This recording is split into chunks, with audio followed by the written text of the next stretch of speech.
Hello dear student, कैसे हैं आप? उम्मीद है कि आप अच्छे होंगे। हमारे चैनल नवोदय जेनिक्स में आपका स्वागत है। हमने ये सेशन शुरू किया है कि आपके जो है सामान्य ज्ञान की जो समझ है वो बेहतर हो सके। तो इसमें हमने जो है कुछ टॉपिक आपको पुराने वीडियो में दिए हुए हैं, तो आपने देखा ना हो तो देख लीजिएगा। अब आज जो है ज़्यादा समय नहीं लेते हुए हम अपना सेशन स्टार्ट करते हैं। तो आज का जो हमारा टॉपिक है वो है जंगल और जन जीवन के ऊपर। तो हम जानेंगे जंगल और अपने जीवन के बारे में कि हम जो है जंगल से कैसे मिले हुए हैं और हमारे जीवन में जंगल का क्या महत्व है। तो सबसे पहले अगर आपसे मैं पूछना चाहूँ तो क्या आपने जंगल देखा है कभी?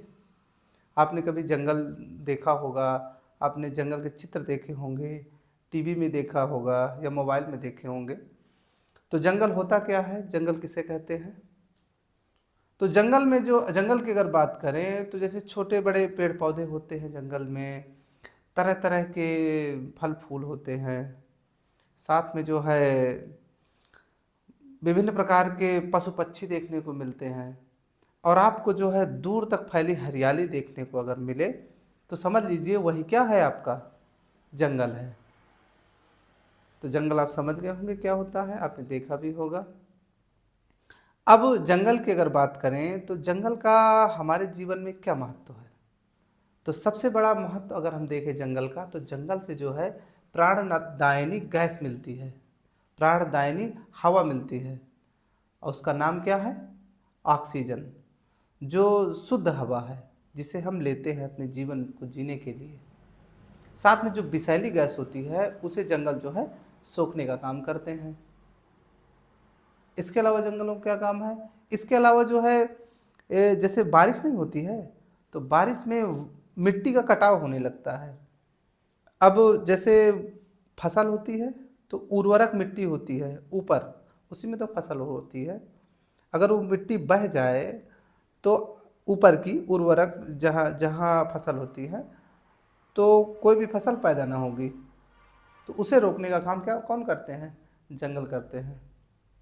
इसके साथ में जो वर्षा होती है ना, बारिश, तो वो भी जो है जंगल के कारण ही होती है। अगर जंगल ना होते तो हमारे पृथ्वी में बारिश ना होती, और बारिश ना होती तो खेती कैसे होती? तो है ना जंगलों का महत्व हमारे जीवन में कितना बड़ा महत्व है जंगलों का। इसके अलावा अगर देखें तो जंगलों से हमें जो है लकड़ी प्राप्त होती है। और इसी में जो है जो इमारती उद्योग नहीं है, इमारती लकड़ी, इमारती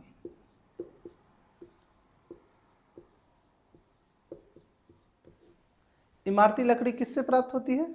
जंगलों से। अपने जंगलों की अगर बात की जाए तो भारत में अगर देखा जाए तो 4,000 से अधिक किस्म की लकड़ियां पाई जाती हैं। इसमें कुछ पेड़ जो हैं बहुत इम्पोर्टेंट है, जैसे सागौन हो गया और आपका शीशम हो गया, देवदार हो गया। ये कुछ ऐसे पेड़ों की लकड़ियां हैं जो भी बहुत ही इम्पोर्टेंट हैं इमारती उद्योग के लिए। इन्हीं जंगलों में ही हमारे जो उद्योग हैं, जैसे कौन कौन से उद्योग हैं? आपका इमारती उद्योग है, इमारती लकड़ी उद्योग है, इमारती उद्योग।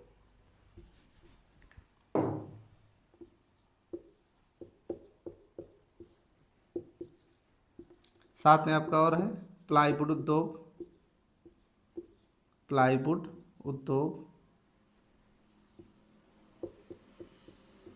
और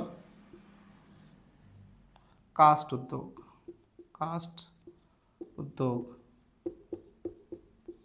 ये सभी उद्योग जो है जंगलों पर ही निर्भर है। इसके अलावा जो है बांस, आप जानते होंगे बांस। तो बांस, बांस की अगर बात करें तो बांस से भी बहुत से उद्योग चलते हैं। जैसे बांस से बांसुरी बनती है और इसे जो है डलियां बनाई जाती हैं बांस से ही।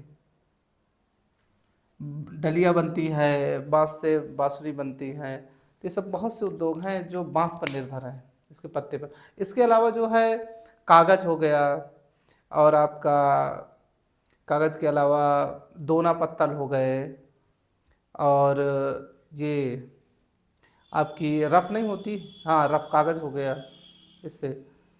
तो ये भी सब किस में है, इसी से, ये जंगलों से ही जो इनके लिए कच्चा माल प्राप्त होता है। आपको जैसे लाख हो गया, लाख, तो लाख किससे, लाख के कीड़े पाले जाते हैं, लाख के कीड़े। और ये जो है कुसुम, कुसुम और पलाश, कुसुम और पलाश के जो वृक्ष होते हैं उसमें लाख के कीड़े पाले जाते हैं।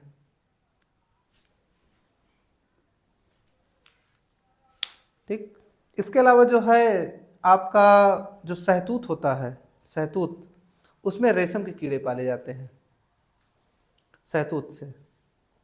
तो इतना ज़्यादा जो है महत्व है हमारे जीवन में किनका, जंगलों का।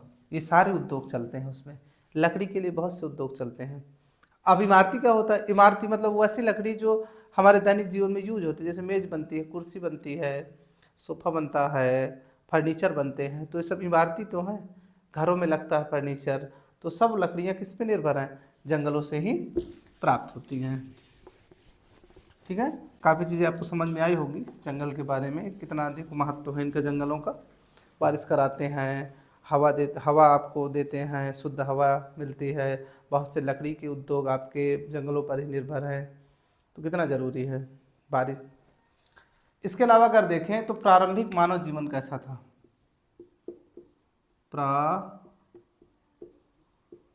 प्रारंभिक मानव जीवन, प्रारंभिक मानव जीवन की अगर बात करें तो ये जो है लाखों साल पुरानी प्रथा, वो है, प्रथा है मानव जीवन के विकास की। पहले का मानव कैसा था, पहले का मानव जो है जंगल में रहता था, और जो है वो 4 पैरों से चलता था, बंदरों की तरह, जैसे बंदर चलते थे। लेकिन धीरे धीरे क्या हुआ, धीरे धीरे जो है मानव जो है अपने जो है 2 पैरों से चलने लगा। जब 2 पैरों से चलने लगा तो उसके मस्तिष्क और हाथ जो हो गए ना, वो काम करने के लिए फ्री हो गए। अब वो मस्तिष्क सोचने लगा, और जो अभी तक पैरों के लिए यूज करता था हाथ मानव, तो वो उस हाथ को अब जो है वो यूज करने लगा काम करने के लिए।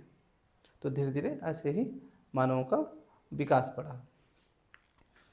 अब मानवों के निवास स्थान की अगर बात करें प्रारंभिक मानव की, तो मानव जो है जंगलों में रहते थे, जंगलों पर पूरी तरह से निर्भर थे। पत्थर के औजारों का यूज करते थे शिकार के लिए। तो जंगलों में रहते थे, जैसे खुले आसमान के नीचे, कभी पे नदियों के, झीलों के किनारे अपना सो जाते थे, गुफाओं में, और इधर उधर घूम घूम फिर के जो है ऐसे ही जीवन व्यतीत करते थे। वो जो है खाने की अगर बात करें तो खाने में वो क्या यूज करते थे, मानो कंदमूल, फल और कच्चा मांस यूज करते थे खाने के लिए। इसके अलावा जो है पहनने के लिए क्या पहनते थे, पहनने के लिए जानवरों की खाल,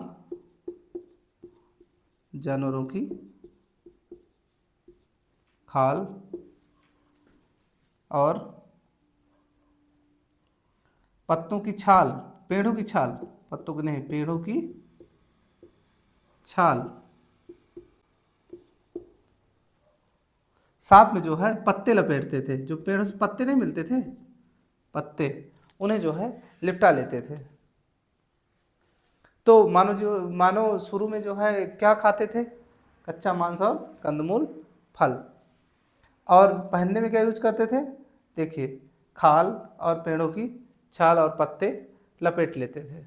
और खुले आसमान के नीचे रहते थे, जंगलों में, कभी कंदराओं में, गुफाओं में, और घूमते रहते थे। झीलों के किनारे, नदियों के किनारे सो जाते थे। तो ऐसा मानव शुरू, प्रारंभिक मानव क्या कहलाता था? प्रारंभिक मानव हमारा कहलाता था आदि मानव। ऐसे मानवों को हम बोलते थे आदि मानव। तो आदि मानव के बारे में अगर पूछे तो आपको जो है ये सब बता देना कि आदि मानव किसे कहते हैं। तो वर्तमान मानव से जो पिछड़ा मानव है, जिसकी ये विशेषता मैंने बताई अभी, तो वही क्या कहलाता था? आदि मानव। ओके, समझ में आई होंगी चीज़ें आपके। ये प्रारंभिक मानव की कहानी थी। अब आगे की अगर बात करें तो आग की खोज कैसे हुई? आग की खोज, आग की खोज। और जैसे ही आग की खोज होगी तो मानव की का जो विकास है ना, उस पर क्रांति आ जाएगी। कैसे? तो आग की खोज कैसे हुई? आग की खोज में बताया जाता है कि कभी तेज हवा चली, तो जब हवा चली तो पत्तियां एक दूसरे से रगड़ खाईं, और जब रगड़ खाईं तो चिंगारी उठी, चिंगारी से जो है जंगल में आग लग गई। तो ऐसे आग की खोज हुई। दूसरा जो मत है वो कहता है कि पत्थरों को रगड़ते हैं, आदि मानव पत्थरों को रगड़ते हैं तो उससे चिंगारी निकलती है, और चिंगारी निकलती है तो उससे जंगल में आग लग जाती है। तो इससे पता चलता है कि आग ऐसी होती है। ठीक, तो आग के दो ही मत हैं। अब एक तो कहते हैं कि पत्तों की छाले रगड़ी, वो पत्तियां रगड़ी, तब उससे चिंगारी निकली तो उससे आग लग गई, पता चला आग होती है कुछ। और दूसरा यह है कि पत्थर के रगड़ने से चिंगारी निकली तो कहते हैं कि वो आग उत्पन्न हुई, और उससे आग की खोज हुई। अब आग की खोज से होता क्या है? जैसे चिंगारी निकली तो जंगल में पूरे आग लग गई, और जंगल में जैसे ही आग लगती है तो पूरे पेड़ जलने लगते हैं, बहुत सा जंगल जल जाता है, और उसी जंगल में जंगली जीव जंतु भी जल जाते हैं। और जंगली जीव जंतु जलने लगते हैं तो उससे जो है, जो आदि मानव होते हैं, तो आदि मानव जंगलों के जो जंगली जानवर होते हैं उनके मांस को खाते हैं, तो उन्हें बहुत अच्छा लगता है। जब अच्छा लगता है तो तब से क्या होता है कि जब वो अच्छा लगता है तो अभी तक जो कच्चा मांस खाते थे ना, तो पका कर खाने लगे, पका कर मांस को खाने लगे आदि मानव। आग की खोज से ये लाभ हुआ। और आग की खोज का क्या महत्व हुआ उनके जीवन में? एक तो खाने को, भोजन को अपना पका कर खाने लगे, और दूसरा वो अपने आप को ठंड से बचाने लगे। अब वो ठंड से बच जाते थे, अभी तक ठंड लगती थी, और जो है जंगली जानवरों से अपनी सुरक्षा कर लेते थे। आग को जला लेते थे तो जंगली जानवर, शेर इत्यादि अगर उनके पास जाते थे तो वो डरा लेते थे उन्हें। तो ये क्रांति, ऐसी क्रांति आग की खोज के द्वारा हुई। मनुष्य के जीवन में परिवर्तन होने लगा धीरे धीरे। अब इसके इतर अगर देखें तो आग की खोज तो हो गई, लेकिन अब जो है मानवों का विकास धीरे धीरे जो है बढ़ने लगा। वो अपने वातावरण को धीरे धीरे समझने लगा, और जैसे ही समझने लगा तो अभी तक तो पत्थर के औजार यूज करता था, पत्थर यूज करता था, लेकिन अब पत्थर को जो है मानव नुकीला बनाने लगा और पत्थर के औजार बनाने लगा। साथ में जो है इसके साथ जो अनाज नहीं रहता है, अब अनाज का तो जानता नहीं था मनुष्य, आदि मानव, कि अनाज भी कुछ होता है, दाना भी कुछ होता है, उसे खाया जाता है। तो जो बिखरा अनाज था उसे जो है इकट्ठा करके वो खाने लगा, तो उसे अच्छा लगने लगा, और आग की खोज हो गई तो पका के भी खाने लगा। फिर जो है धीरे धीरे उसे अनुभव हुआ कि देखिए ये अनाज पड़ा है, इस अनाज से और पैदावार हो जाती है, जैसे पड़ा रहता है। तो इससे जो है वो धीरे धीरे खेती करना सीख गया।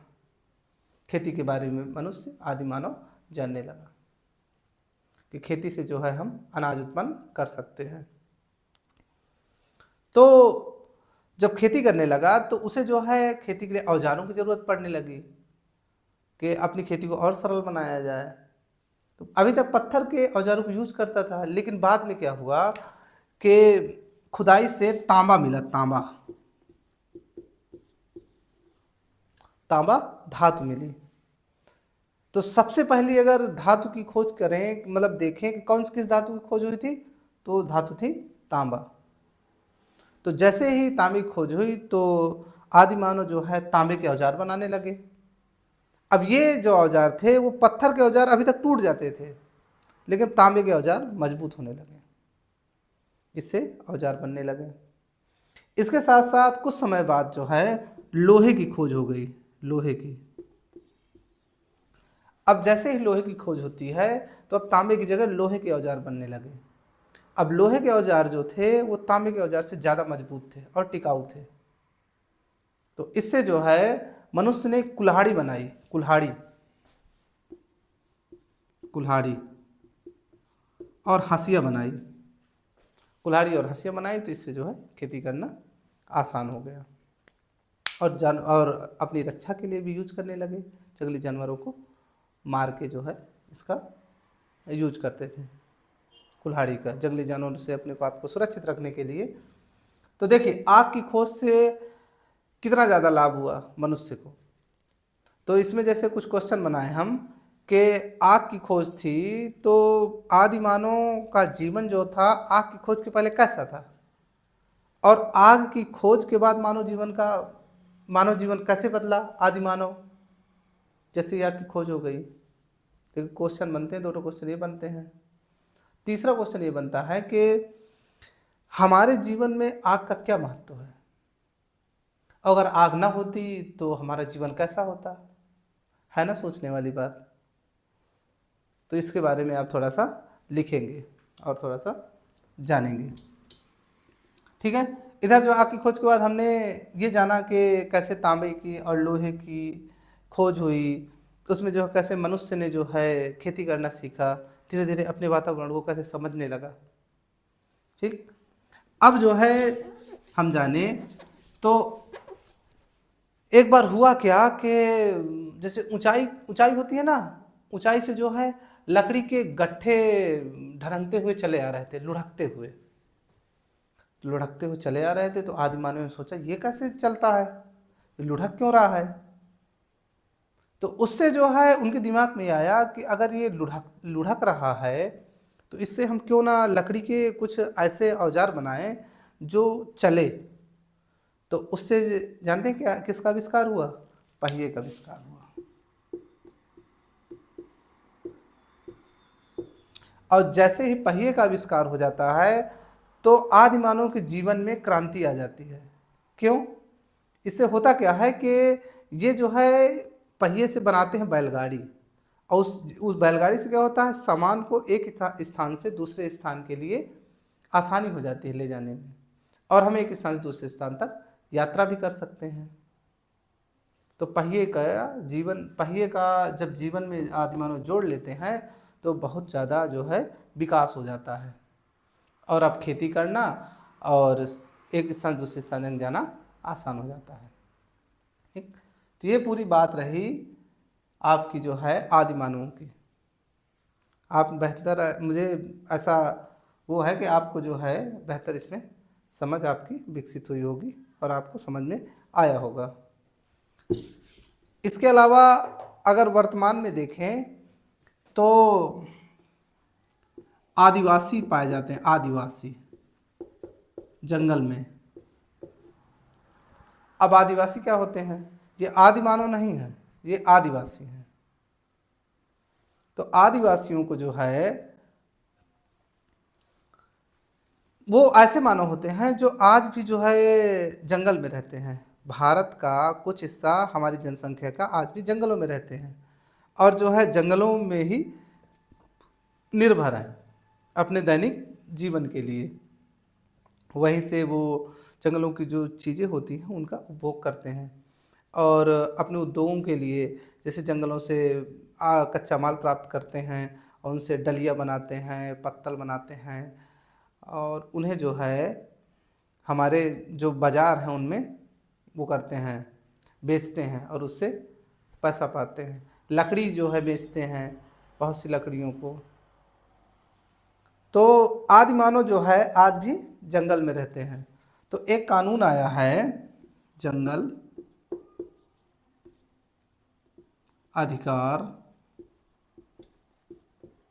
कानून, ये 2007 में आया था। और ये जो था आदिवासियों के लिए आया था कि आदिवासी जो है जंगल में उन्हें कुछ अधिकार दिए गए थे। कैसे अधिकार? अगर 25 साल से ज़्यादा, 25 वर्ष से ज़्यादा जो लोग रहते हैं जंगल में, उन्हें जंगल में और जंगल का अधिकार मिल जाता है, जंगल की वस्तुओं का उपभोग करने का अधिकार मिल जाता है।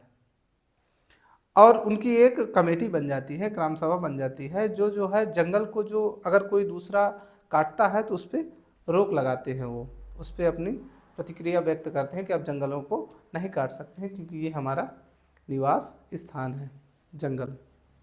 तो जंगल को संरक्षित करने में इनका भी बहुत बड़ा योगदान है, क्योंकि इनका जीवन तो आदिवासियों का आज भी जंगल पर ही निर्भर है कि अपने दैनिक जीवन की जो उद्योग हैं उस वो जंगल से ही, दैनिक जीवन की जो ज़रूरतें हैं वो जंगल से ही प्राप्त करते हैं।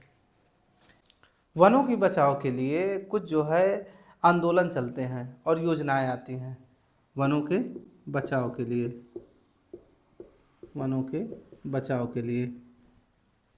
तो इसमें एक योजना आती है सामाजिक वानिकी योजना। सामाजिक वानिकी योजना में पेड़ों की जो कटाई होती है ना, उसकी रोक लगाती है सरकार। कहती है जो अंधाधुंध कटाई होती है तो अगर आप काटते हैं तो ये कानून के विरुद्ध होगा। इसके अलावा चिपको आंदोलन का आपने सुना होगा नाम, चिपको आंदोलन। इसे श्री सुंदरलाल बहुगुणा जी ने चलाया था चिपको आंदोलन को। तो इसमें क्या हुआ था, इसमें एक संस्था थी, वो पेड़ों को कुछ लोग काट रहे थे, तो ये पेड़ पे जाके लिपट गए और कहने लगे कि आप पहले हमें काटिए तब जाके आप पेड़ काट सकते हैं, नहीं आपको पेड़ नहीं काटने देंगे। चिपको आंदोलन में ये पहाड़ी क्षेत्र पे चला था आंदोलन। तो इसका एक नारा था, लकड़ी, पानी और बयार ये हैं जंगल के उपकार। इस नारे को आप जो है याद करेंगे, लकड़ी, पानी और बयार ये है जंगल के उपकार। ये नारा किसका है? चिपको आंदोलन का, जिसे किसने शुरू किया था? श्री सुंदरलाल बहुगुणा जी ने।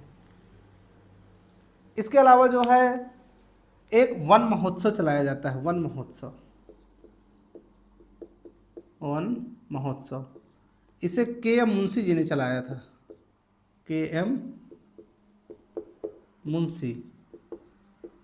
कब? 1950 में। इसमें पेड़ों को ज़्यादा से ज़्यादा लगाने के लिए प्रोत्साहित किया गया था कि आप ज़्यादा से ज़्यादा पेड़ों को लगाइए।